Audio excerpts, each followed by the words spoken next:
Good evening to all of you. I am Kanak Mukati, your mathematics mentor. Welcome to this amazing platform Exam Wala with Yogita Mukati. शिक्षा की जड़ें हमेशा कड़वी होती है, पर फल हमेशा मीठा होता है। क्यों?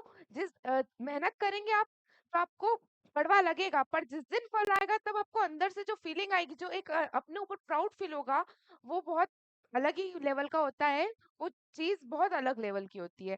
इसी के साथ मैं ज्यादा वक्त जाया नहीं करूंगी और मैं आपको बताऊंगी। आज हम चैप्टर का ओवरव्यू करेंगे, पूरी सिलेबस का ओवरव्यू करेंगे और उसमें कितने चैप्टर्स है, क्या एक्सरसाइज है, उसके अंदर हम क्या क्या पढ़ेंगे वो मैं आज आपको बताऊंगी।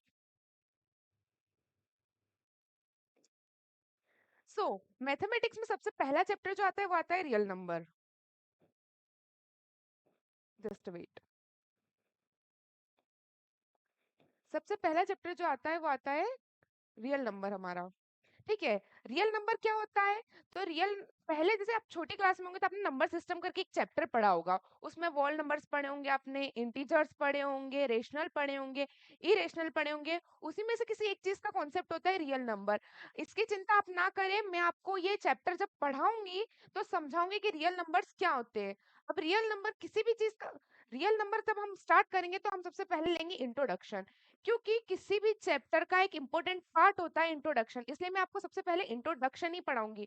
अगर आपको इंट्रोडक्शन का समझ आ गया तो आप क्वेश्चंस भी कर लेंगे, आपकी एक्सरसाइज भी बन जाएगी, क्योंकि इंट्रोडक्शन के अंदर कॉन्सेप्ट होते हैं हर एक क्वेश्चंस के, हर एक चीज के।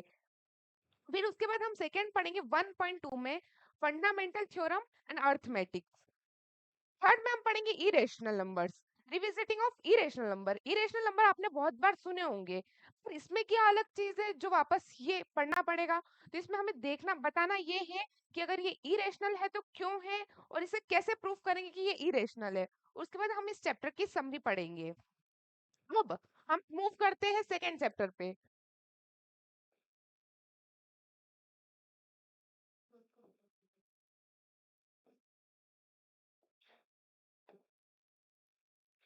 Chapter number second, polynomials. Polynomials क्या होते हैं वो मैं आपको चैप्टर के तहत समझाऊंगी जब मैं आपको इंट्रोडक्शन पढ़ाऊंगी। उसके बाद मैं आपको geometrical meaning of zeros of polynomial, और ज्योमेट्रिकल मीनिंग वो भी आपको मैं चैप्टर के इंट्रोडक्शन में समझा दूंगी। जीरोस और कोफिशिएंट, जीरो किसे कहते हैं, कोफिशिएंट किसे कहते हैं, ये हम एक्सरसाइज 2.3 में पढ़ेंगे, और उसके लास्ट में हम उसकी समरी भी पढ़ेंगे। हम चैप्टर को रिवाइज भी करेंगे लास्ट में। ठीक है। उसके बाद chapter number third. Chapter number third क्या है? ये वाला चैप्टर मेरा फेवरेट है, मैं बता देती हूँ आपको। बिकॉज इसमें क्वेश्चंस भी अच्छे आते हैं और ये चैप्टर सबसे इजी है। मेरी नजर में ये सबसे इजी चैप्टर है। इसमें दो मेथड होती है, एलिमिनेशन मेथड, सब्स्टिट्यूशन मेथड। वो अप्लाई करके आपको आंसर लाना होता है। और ये जो चैप्टर होता है, ये हमें हर कदम पे, हर मेथड पे, हर स्टेप पे क्वेश्चन आंसर चेक करने का मौका देता है कि हम कहीं गलत तो सॉल्व नहीं कर रहे हैं। ठीक है।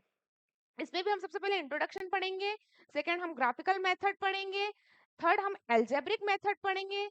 उसके बाद इसी के अंदर एल्जेब्रिक मेथड के अंदर हम सब्स्टिट्यूशन मेथड और एलिमिनेशन मेथड पढ़ेंगे, और लास्ट में इस चैप्टर को भी हम रिवाइज करेंगे।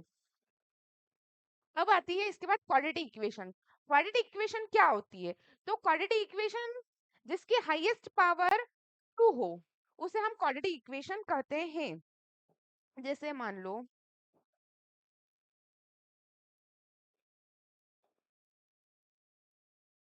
हमने कोई इक्वेशन लिखी है,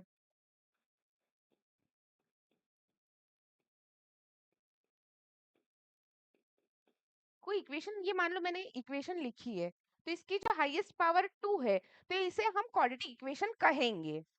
बिकॉज इसके हाईएस्ट पावर 2 है, और इसका लिखने का जो फॉर्म होता है, स्टैंडर्ड फॉर्म, वो भी यही होता है, X square plus B X plus C equals to 0। ये स्टैंडर्ड फॉर्म होता है क्वाड्रेटिक इक्वेशन को लिखने का। अब इसमें भी हम इंट्रोडक्शन पढ़ेंगे, क्वाड्रेटिक इक्वेशन बनाते कैसे हैं, उसके रूट्स कैसे निकलते हैं, वो हम quadratic equation for exercise number 4.1 में पढ़ेंगे। अब उसके बाद solution of quadratic equation with factorisation method. Factorisation method से क्वाड्रेटिक इक्वेशन को कैसे सॉल्व किया जाता है वो भी मैं आपको समझाऊंगी।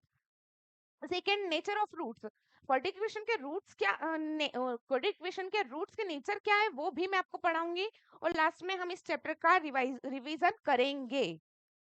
ये हो गया चैप्टर 4 की बात। चैप्टर 5, अर्थमेटिक प्रोग्रेशन, जिसे हम एपी कहते हैं।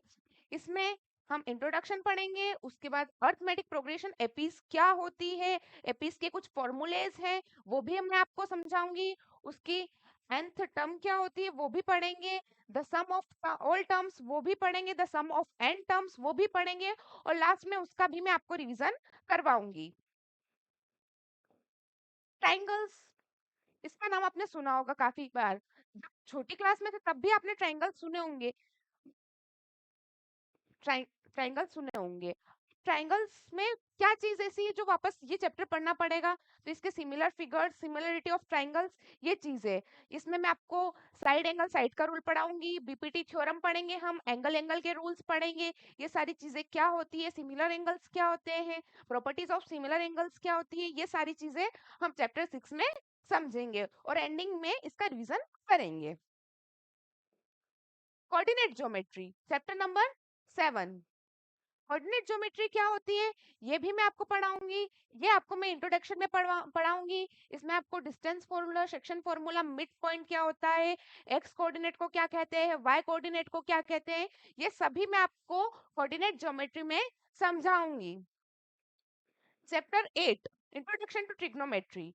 हाँ, ये चैप्टर आपके लिए नया है, ये आपने अभी तक नहीं सुना होगा। ट्रिग्नोमेट्री क्या होती है मैं आपको समझाऊंगी, ट्रिग्नोमेट्री क्या होती है, उसके फॉर्मूलेस पढ़ेंगे, हम उसके रेशो निकालेंगे, हम ट्रिग्नोमेट्री किसे कहते हैं, ट्रिग्नोमेट्री किस वर्ड का नाम है, कहाँ से ली गई है ट्रिग्नोमेट्री, वो सारी चीजें पढ़ेंगे हम। ट्रिग्नोमेट्री के आइडेंटिटीज पढ़ेंगे, इसमें मैं ट्रिग्नोमेट्री के एंगल्स और एंगल्स के रिलेशन सारी चीजें बताऊंगी।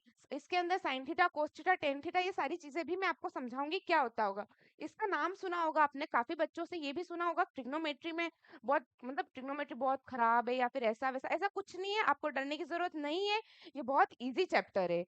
इसमें बहुत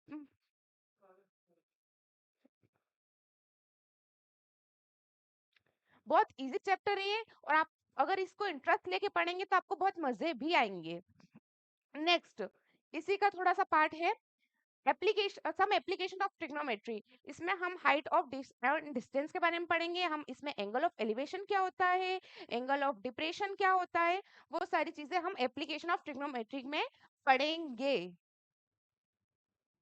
सर्कल्स, एक बार फिर वही चीज आ गई जो आपने कहीं न कहीं बचपन में सुन रखी है। सर्कल, सर्कल क्या होते हैं, वैसे सर्कल सभी सिमिलर होते हैं, उसकी ना कोई साइड वगैरह होती है, तो और पूरा सर्कल से 360 डिग्री का होता है, ये तो इतना सभी को पता है। टेंजेंट ऑफ सर्कल, ये कुछ नई चीज है। टेंजेंट, इस सर्कल के अंतर्गत टेंजेंट क्या होती है, टेंजेंट से पहले कोट क्या होता है, सिकेंड क्या होता है, ये हम सर्कल्स में पढ़ेंगे, और इसकी समरी पढ़ेंगे हम। और यहाँ आ गया एरियाज रिलेटेड टू सर्कल। अब इसमें हम सर्कल का जो एरिया होता है, minor sector, major sector, minor segment, major segment, ये पढ़ेंगे, और इसके फॉर्मूले सहित मैं आपको ये भी समझाऊंगी। ठीक है, इसमें एक ही एक्सरसाइज है, area of sector and segment of a circle, surface area and volumes. हर चीज का कोई ना कोई डिफाइनेट शेप होता है, और उसका एरिया भी होता है, वॉल्यूम भी होता है, जैसे हम कोई चीज क्यूब के शेप में हो गई, कोई चीज क्यूबॉइड के शेप में हो गई, कोई चीज सर्कल के शेप में हो गई, इन सभी के वॉल्यूम्स भी होते हैं, और इस एरियाज भी होते हैं, इनके फॉर्मूले भी होते हैं, मैं आपको फॉर्मूले भी याद करवाऊंगी। कर्व, जैसे curve surface area of cuboid, lateral surface area of cube, lateral surface area of sphere, lateral surface area of hemisphere, ये सभी चीजें मैं आपको सरफेस एरिया एंड वॉल्यूम्स में पढ़ाऊंगी। इसमें भी हम सबसे पहले इंट्रोडक्शन पढ़ेंगे, फिर सर 12.2 12.1 पढ़ेंगे surface area of combination of solids, और उसमें उसके बाद हम पढ़ेंगे volume of combination of circles. Chapter 13, statics. Statics में हम मीन, मोड और मीडियम के बारे में स्टडी करेंगे। मीन क्या होता है, मोड क्या होता है, मीडियम क्या होता है, हमें क्वेश्चन में कौन सी चीज दी गई होगी, उसको किस चीज का डाटा दिया गया होगा, और हमें क्या निकालना है, ये हम स्टैटिक्स के तहत पढ़ेंगे। प्रोबेबिलिटी, ये लास्ट चैप्टर है और पूरे सिलेबस का सबसे इजी चैप्टर है। इसमें कुछ नहीं है, इसमें थ्योरेटिकल अप्रोच है और इसमें सिर्फ एक या दो फॉर्मूले हैं। उस फॉर्मूले को आप याद कर लेते हैं और आप इसका कॉन्सेप्ट समझ लेते हैं तो इसके क्वेश्चन आपसे बन जाएंगे। टोटल आपके सिलेबस में 14 चैप्टर्स है, मैं 14 के 14 चैप्टर्स आपको करवाऊंगी और उसकी पूरी पूरी एक्सरसाइज भी मैं आपको करवाऊंगी। बस आप एंडिंग मेरे साथ बने रहिए। बाकी आपके जितने भी नंबर, मत आपकी जो पास या फिर आपके अच्छे नंबर लाने की गारंटी मेरी। Thank you so much. आशा करती हूँ आपको इंट्रोडक्शंस या फिर बुक का ओवरव्यू समझ आया होगा। नेक्स्ट वीडियो में बहुत जल्दी मिलेंगे। Thank you so much.